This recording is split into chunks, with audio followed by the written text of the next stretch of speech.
Cookiesing highwaysingda athingba piba toklaba amachung khulai thadoraklaba matungda condition yaudana wari sanaba chungani haumi.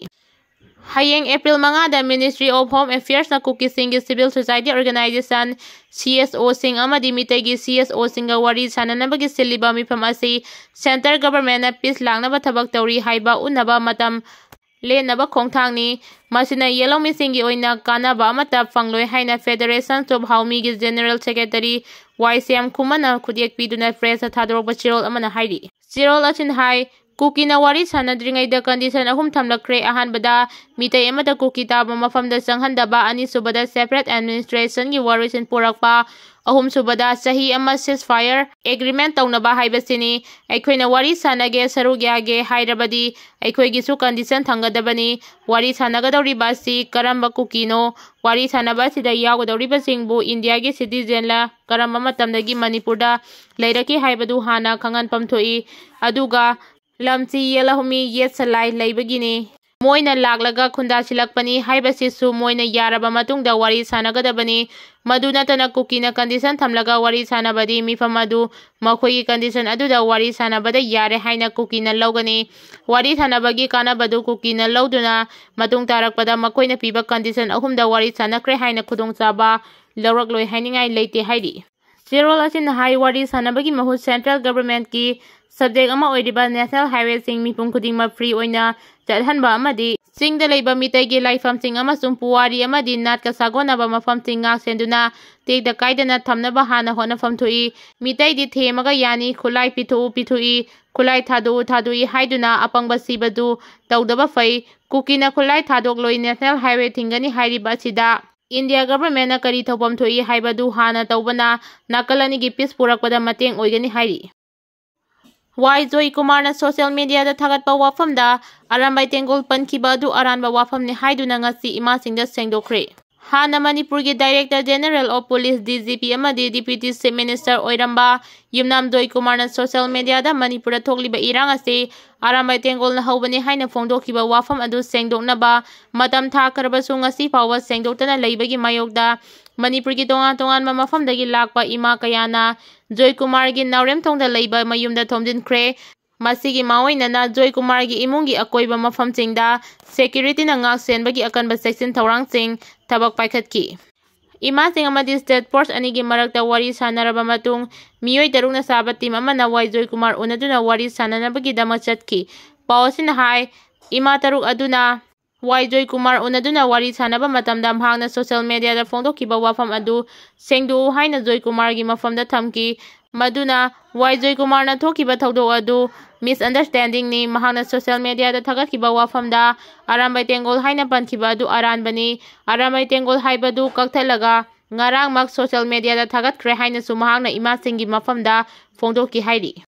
Kanglup anigi Mioi sing Delhi da kauduna aroiba tangkaki wari sanaragani Amit Shah Central government na Manipur ki crisis mayoknariba community anigi lusingba sing Delhi da kauduna aroiba tangkaki peace dialogue taunaba final meeting ama athubada pangtholagani haina Union Home Minister Amit Shah na ngasi Rajya Sabha da phongdokre Amit Shah na hai Manipur ki hauji oriba tangdu leitadaba phibam asida center na government Inthunabagi damak president rule thamba nate Manipur da center na mikup amata fawba president rule thamba pamde Manipur ki chief minister oiramba N Biren na sahi asigi February 13 da resign tawkraba matung party amata na government semge hairaktabadagi Manipur da president rule thangkibane haina mahangna phongdokhi mahangna makha taraduna Manipur da president rule thangkibase Manipur gi oiriba situation adu control tawnabagi damaktani Sahi taret ki mamangda Congress na Manipur da lengak pairami matam aduda police na Mioi lising ama saunga encounter tawduna hatki aduga numit chani ga kunmanga curfew thangki community ani ge marakta thokli ba violence asi state ki mayokta thokpa violence ka khenabale haiki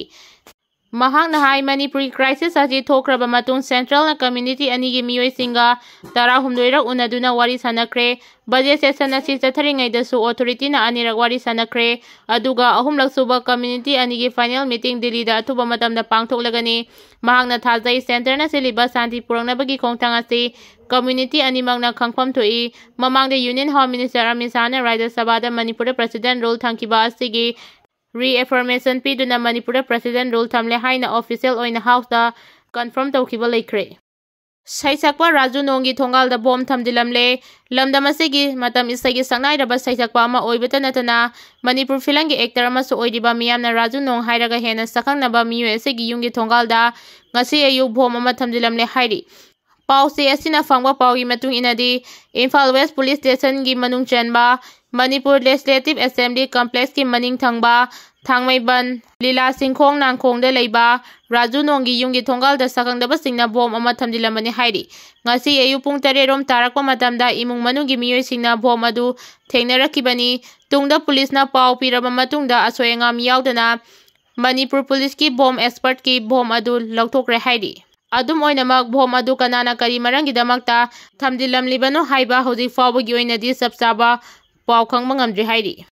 Manipurda thokliba lan asi loisinaba Meitei amadi Kuki purup ani ki marakta wari sananabagi damakta amukogi mioi ahum amadi Fox ki mioi ahum Delhi da thungkhre Hojik Manipurda thokliba irang asi ki waroisinama puraknaba Bharat lengangna laukhalakpa khongthanggi saruk ama oina hayeng April 5 da Ministry of Home Affairs na mapung oiba thodang lauduna New Delhi da pangthongnaba thorang tawriba Manipur gi Kuki CSO sing amadi Meitei community ki CSO sing gi oiba mifam asida saruk yanabagidamag ngasi All Manipur United Club Organization amuko gi President Nando Luang na lusingba mioi ahum amadi Federation of Civil Society Force ki Vice President BM Yaimana lusingba mioi ahum na saba team ama ngasi Delhi da thungkhre wari sanaba asida saruk yagadawriba amuko gi mioi ahum na saba team adudi amuko gi President Pairoidam Nando Luang amuko gi hanagi President Ito Tongbram amadi Dr. Danabri Laistramne aduga Fox ki mioi ahumna saba team aduna BM Yaima amadi Fox ki maru oiba thodang lauriba mioi ani ni haiba paute asina fangba pauna hairi amaromda amuko amasung Fox na lusingba mioi ahumna saba puna mioi taruk wari saba sida saruk yanabagi ngasi Delhi da thongkiba sinatana atai Manipur gi oina Meitei community gi CSO singdi wari saba sida saruk yanaba Delhi da chatkibagi pau leite amaromna Meitei amasung Kuki community ani gi marakta Ministry of Home Affairs na maru oiba thodang lauduna Manipur da thokliba irang asi loisinabagi matangda hayeng wari sanagadawriba asi Kuki community gi karamba CSO sing lusingba sing saruk yagadagi haibadusu hojik fawba khangba ngamdana leiri Ngarangi tonjangi khuthongnabatuda Zomi Lanmi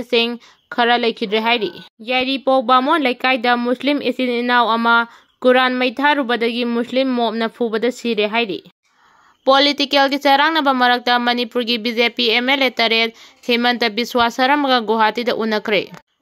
Assam ki Chief Minister Soidiba North East Democratic Alliance Neda gi convener Himanta Biswa Saramaga Manipur gi BJP MLA taret ka Guwahati da ngasi unaduna Manipur state da honglakliba political yawan asigi matangda wari sanakre hairi ngasi Guwahati da fangkiba meeting aduda kari karamba political gi oiba wari sanakibanu haibagi detail leitrabasu wari sanaba aduda Manipur gi hauji honglakliba political gi yawan asigi matangda Neda gi convener oiba Saramadagi advice loba oiramba yai haina panari aduga BJP gi manungda campaign tawnaduna leiriba khenabasing asi realign tawnabagi strategy sing khanabasu oiramba yai haina yamna thajaba yaba pawgi likhun amana fongdogli Manipur gi BJP delegation aduda MLA sing K Govinda Singh KS Ibomcha Singha PS Santi Singha M Rameswar Singh TS Sam Kumar Singh L Sushindro Meitei MP Abdul Nasir amasung K Sarat Singha General Secretary BJP Manipur da saruk yaki hairi